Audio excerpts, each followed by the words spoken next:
தமிழகத்தில் கல்வி வளர்ச்சி அதிகமா இருப்பதாக ஒரு தவறான செய்தி வெளியிட்டு இன்றைக்கு போட்டோ ஷூட் அதையெல்லாம் ஏற்படுத்தி விளம்பரமான அரசு இன்றைக்கு மக்களை ஏமாற்றி கொண்டிருக்கின்றது.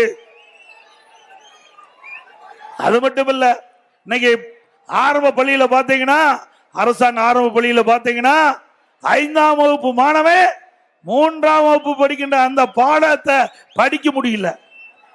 படிப்பது 5ஆம் வகுப்பு. ஆனா அந்த 5ஆம் வகுப்பு மாணவன் 3ஆம் வகுப்பு பாட புத்தகத்தில் படிக்க முடியாத ஒரு சூழ்நிலை தமிழகத்தில் நிலவி கொண்டிருக்கின்றது.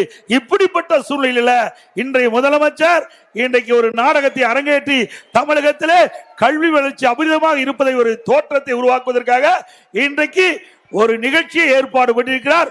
அத்தனையும் ஒரு நாடகம் என்பதை நாட்டு மக்கள் அறிய வேண்டும். அதே போல இன்றைய தினம் நெல்லையில ஒரு வகுப்பறையில 2 மாணவர்கள் அரிவாளால் வெட்டிட்டாங்க. பள்ளிக்கு எதுக்கு போறாங்க? படிக்க போறாங்க. இப்ப அண்மையில பள்ளிக்கூடத்துக்கு அரிவாளை தூக்கிட்டு போறாங்க.